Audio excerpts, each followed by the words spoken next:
Welcome to The Source, where we combine the headlines with in-depth conversations with the newsmakers themselves. I'm Pinky Webb. Today on the program, Metro Manila returns to enhanced community quarantine or ECQ today amid the Delta variant threat. Also, President Rodrigo Duterte places more areas under ECQ. Iloilo City Mayor Jerry Treñas joins us live.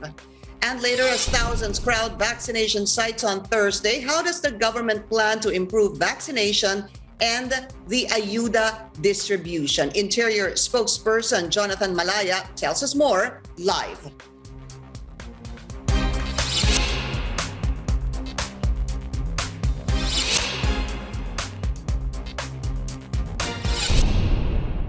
So Metro Manila is under the Enhanced Community Quarantine or ECQ. Authorities are implementing strict border controls to minimize mobility in and out of the region. Under ECQ, only essential businesses and activities are allowed to operate.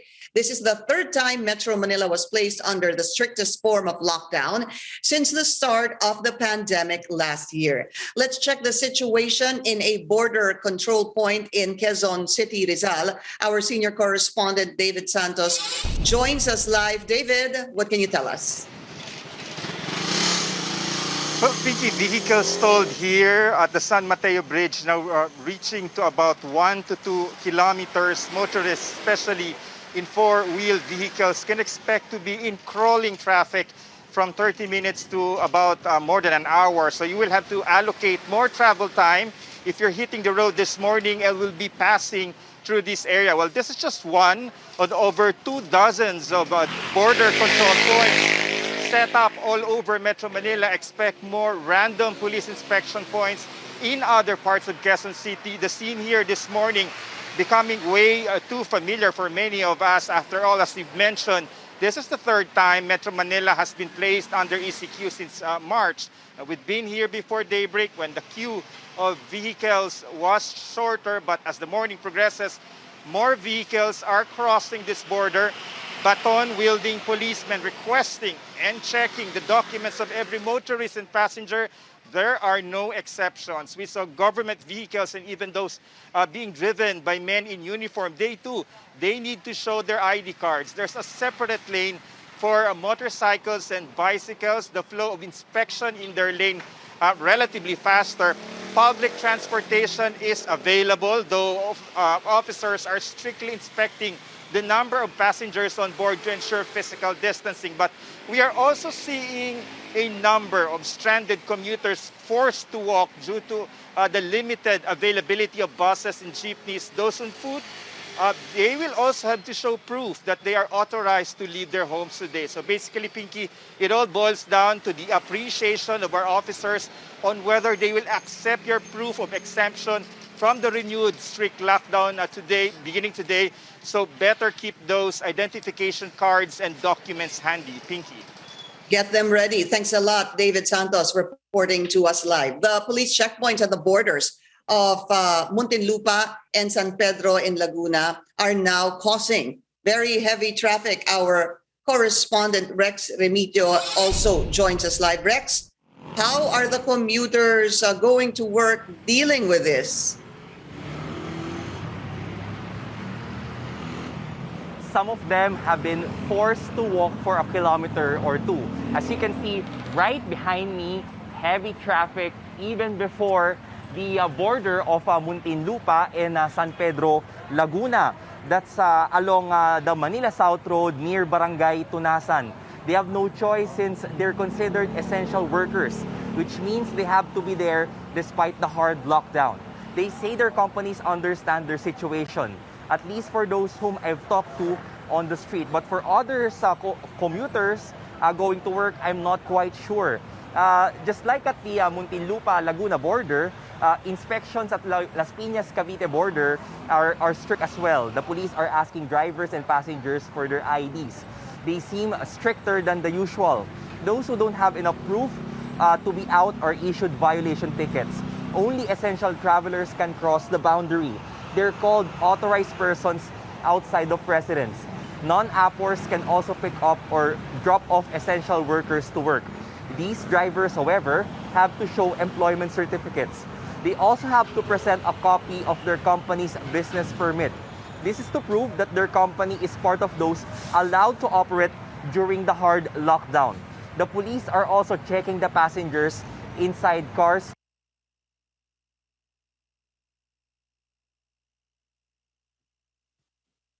Rex? All right, I lost Rex there. Rex Remigio, thank you for your report. He is reporting to us live from the border of Muntinlupa and San Pedro in Laguna. President Rodrigo Duterte has approved the recommendation of the Interagency Task Force to place more areas under the strictest lockdown. The province of Laguna and the cities of Iloilo and Cagayan de Oro will be placed under Enhanced Community Quarantine or ECQ from August 6 to 15. Last week, Laguna was only placed under GCQ with heightened restrictions, while Iloilo City and CDO were originally placed on ECQ until August 7th. Parts of Calabarzon will also be placed under tight quarantine protocols for the same period.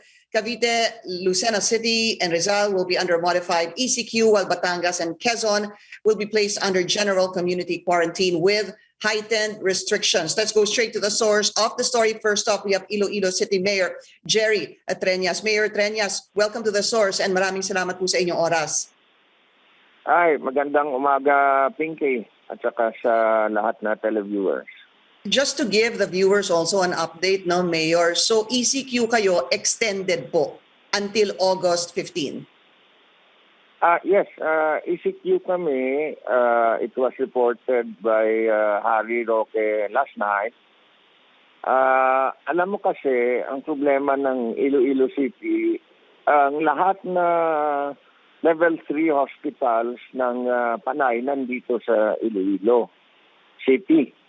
At saka sa ngayon, ang pinakamataas talaga for the past 2 weeks is really Aklan. Aklan has 1,097 cases. Iloilo Province has 764. At saka Iloilo City has 370 cases. This is August 1 to 5. No? Unfortunately, it is Iloilo City that is the referral hospitals of all the patients coming from the province of Iloilo and all the other provinces. Mm-hmm. And for ICU admission, Iloilo City only has about 30% of all the patients in the ICU, while the patients coming from the province has about 60%, and the rest will be coming from the other provinces. So it's really because the hospitals are all here. Right. And while the cases are very high in Aklan, for the past 2 weeks, it's 2,516. For Iloilo Province, it's 2,056. And for Iloilo City, it's only 1,022. But considering that all the hospitals are here, I think that is the reason why IATF placed Iloilo City under ECQ. Perhaps really, it's really time that the DOH should look into helping Iloilo City hospitals come up with more beds. No? Yeah. We all know that it's a national problem. PhilHealth does not pay the hospitals, and the hospitals are having a hard time increasing their bed capacities. This is where I think the DOH should come in, add more personnel, add more ventilators, so that the Iloilo City hospitals will be able to accommodate more. Mayor, so tell me, kamusta po ang sitwasyon dyan sa mga ospital sa Iloilo City? Kasi ang nabasa ko po, and please confirm this, 100% na pong puno yung inyong mga ICU? Ang ICU capacity is Sandali, no? I have the data here. 84% utilization rate. 84. Out of 155, 131 are occupied. But you have to understand that there are no ICU beds in the whole province of Iloilo. There are no ICU beds in the province of Guimaras. And for the whole of province of Antique, there are only 10 ICU beds. So lahat na mga severe cases pinapadala dito sa amin sa Iloilo City. In fact, dun sa sinasabi niyo pong meron pang natitirang ICU beds, madali pong mapupuno yan dahil nga po sa inyong mga kapitbahay, diyan po dadalhin sa Iloilo City yung mga severe at critical. Oo, yan, tama. Ang mga talagang severe sa mga kapitbahay namin, dito nila dinadala sa bahay namin. And it's just a matter of time, Mayor, bago mapuno yung natitiran yung mga kamang para sa ICU. It's really a matter of time, no? And that is the reason why I have been pushing for this for the past month or two. That it's really about time that the OH should come in. Look at the real situation. That the real situation here is that we are being overwhelmed by patients coming from our neighbors, and it's the whole capital of Iloilo, or the regional center of the Western Visayas, that is being affected because of the lack of facilities in the province of Iloilo and the other provinces. Understandable. Mayor, just last question po, no? Kamusta pa, paano po ang ayuda para sa inyong mga constituents dyan sa Iloilo City? Meron ho ba? Well, ang ayuda dyan, but you have also to think, Pinky, that we have been under ECQ for the past 3 weeks, and this will be the 4th week. So talagang mga tao dito, gutom na talaga. No? Okay. All right. Mayor, we will continue to monitor po the situation there, especially sa inyong hiling sa national government na kailangan na po tulungan, especially yung ospital at yung mga equipment at manpower dyan sa Iloilo City. Maraming salamat, Mayor Jerry Treñas. Thank you, sir. And coming up, we're going to check the situation in Cavite now under MECQ. We'll be taking a short break. The source will be right back. You're watching The Source on CNN Philippines. Our guest today, Cavite Governor Jonvic Remulla. Governor Remulla, thank you also for your time. Umpisahan ko na po yung tanong ko. MECQ kayo. Marami ho sa inyong kababayan, nakita ko po sa Facebook ninyo na medyo nagulat dito sa MECQ. So what would you like to tell them, sir? Well, life goes on. All the factories remain open at full capacity. Meron lang tayong mga restrictions on mall hours at restrictions sa dine-in sa mga restaurants. But all groceries, all pharmacies, all essentials will remain open. Just be prepared for heavy traffic because the PNP will be imposing checkpoints to check whether authorized persons are the ones going out of the room. Ilan po yung sa mga tanong? Yeah, Governor, those are some of the questions they were asking you. With regards to the mall, ano po ang magiging bukas sa mall and what are the mall hours? The mall hours will be from 11 to 7 p.m. because our curfew will be 8:30 p.m. So last person has to be out of the mall by 7 p.m. Last customer in by 6 p.m. But supermarkets will be open from 8 a.m. until 7 p.m. And then there was also a question because you had mentioned it. Pwede ho ba daw yung alfresco dining? Outdoor dining will be allowed. Indoor dining will be strictly not allowed. Okay. What else do they need to know? Social events will be limited. Yung mga receptions sa kasal, yung mga birthday parties, they will be limited. Hindi sila papayagan muna. So there will be some adjustments for the families who will be celebrating in the next 2 weeks. Can you clarify that, Governor? Is it prohibited or is it limited? Prohibited, because Prohibited. when you have receptions of weddings and birthdays, people will come from other provinces, other places, and nobody's tested, and they will be eating. They won't be wearing masks, so the Yeah. possibility of transmission is higher. Okay, bawal po muna yan. Is there going to be some sort of ayuda? No advice from Malacanang, but I think they labeled it as MECQ, so that there won't be any ayuda. Parang wala tayong aasahan na ayuda sa Cavite ngayon. Opo. I think you had a meeting, di ho ba, the governors of Calabarzon had a meeting with the DILG and I believe the DOH. And if I'm not mistaken, some of the conditions was that you guys were saying you're ready for ECQ pero kailangan may ayuda. Yes, kasi siyempre, lockdown mo sila lahat eh. Pero I think it was prudent of the national government na hindi na nila in-ECQ. Kasi pag ECQ, the economy totally stops, and we have 250,000 direct employment in the factories here in Cavite. And if they stop that, the entire province stops too. So may hirapan kami. So you're talking about a monthly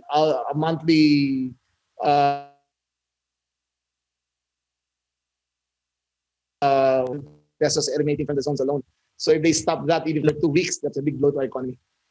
Oo, malaking kawalan, no, Governor. Let's talk about the cases there because last I saw, mataas po yung mga kaso sa Imus, Bacoor, at Dasmariñas. Yes. Basta katabi ng Metro Manila, which is Bacoor, Imus, and Dasmariñas, where all the subdivisions are located, nagkakaroon ng concentration of cases. Some people going in and out of Cavite every day, nagtatrabaho sa Makati, nagtatrabaho sa Metro Manila. At doon madalas ang transmission, from there galing Manila, pinapasa nila sa pamilya nila dito sa Cavite.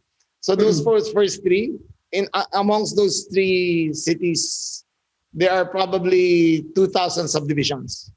So you can imagine the amount of worry that we have, because like there is a barangay in Dasmariñas with 30,000 residents, all from all subdivisions, and among the 30,000, I think they have 600 active cases. They had 600 active cases this week. So there they had to impose a strict lockdown. And all those cases emanated from Metro Manila, brought it home, and passed it on to their family members. Ang lumalabas ho talaga, no, Governor, it is infecting families as a unit. Yes. Just a very quick question, sir. How are the hospitals in Cavite? We are now at close to 90% capacity. It's still not 100. But a lot of the patients come from Metro Manila. Yung hindi kaya ng Muntinlupa, hindi kaya ng Makati, hindi kaya ng south of Pasig River, west of Pasig River, dito sa Cavite dinadala yung mga pasyente. So unti-unti napupuno na rin kami. Pero ang dami niyo pong, ang laki din ng population ng Cavite. I'm just pointing that out because if a lot of those people are actually coming from outside Cavite. We're at 4 million nighttime population. So that we're the most populous LGU in the entire country.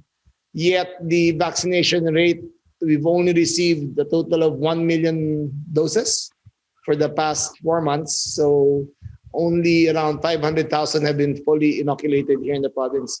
So we still have a long, long way to go before we reach herd immunity. We still need another 5 million doses for us to reach that. Right. Okay. Cavite Governor Jonvic Remulla, sir, thank you so much for your time and take care.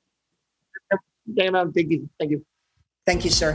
And coming up, how does government plan to address the crowding in vaccination and ayuda distribution sites? The ILD spokesperson Jonathan Malaya will be with us after the break.